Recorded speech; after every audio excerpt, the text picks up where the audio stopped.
Well, let's take a closer look now at the role the international community plays when tense situations build up, like what we are seeing play out in Ukraine. For that, I had a special guest to weigh in. Earlier, I spoke with actor, producer, screenwriter, and martial arts expert Steven Seagal. He recently was part of an American delegation that visited Russia in the aftermath of the Boston Marathon bombings. He gave us his views on the crisis in Ukraine.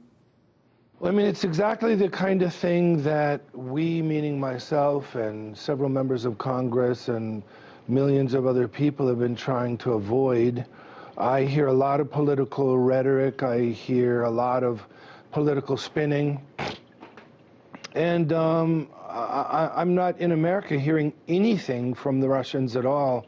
And that's not because they're not giving comments. I think that they're just not being heard. For example, I heard, early this morning somebody saying, yeah, somebody came on to a vessel in the Black Sea and, threatened them and said, by 5 o'clock surrender, we're going to come and invade.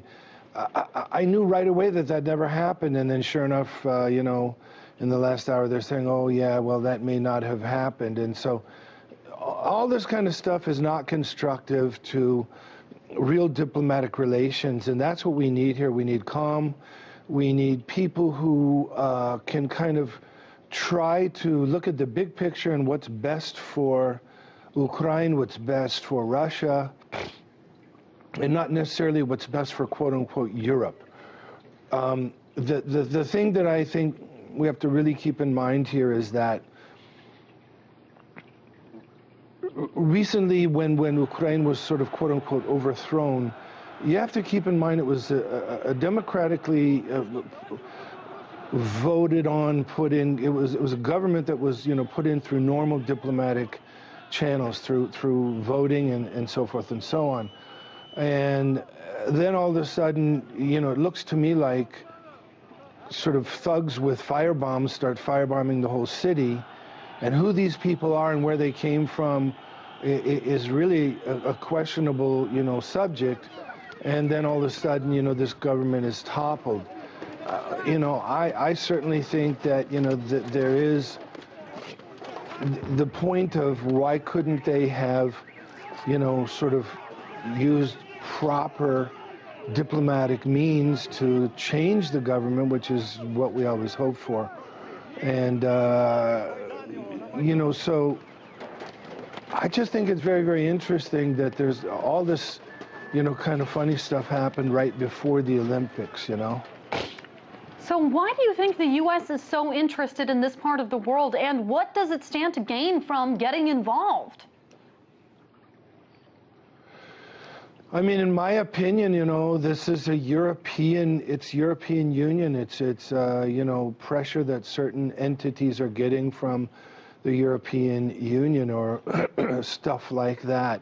I mean, it's kind of like, if you'll hearken back or go do your homework, you'll see that Margaret Thatcher was, pretty much thrown out of office because she refused, to sort of put, the EU in, European in. And so, I think there's a little bit of that going on here.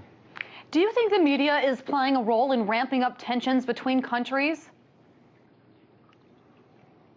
I do. Well, yes, I do. I think, the example I just gave a minute ago is a perfect example. There's, I'll give you another example. On supposedly, quote-unquote, respectable news channels, they keep saying, just like when Russia attacked Georgia. Really? How about telling the truth? Didn't Georgia attack Russia? And didn't Russia retaliate? Isn't that the truth? Maybe people should either do their homework or stop just, saying what they're told to say. So when you hear one American politician after another making the media rounds patronizing President Obama and calling his foreign policy stance weak because he is not calling on the troops or anything like that, do you think that they are trying to hold his feet to the fire and to force him to act? I think this is a very dangerous stance to take, and it's a very dangerous game to play. Nobody should be criticizing Obama for not taking military action. Are they crazy? I mean, at this point, what we really want are cool heads and diplomatic dialogue. We should be at the height of diplomacy right now, where we are, talking to Russia and talking to Ukraine and trying to see if we can come up with a solution that's good for everybody. That's what we should really be trying to do.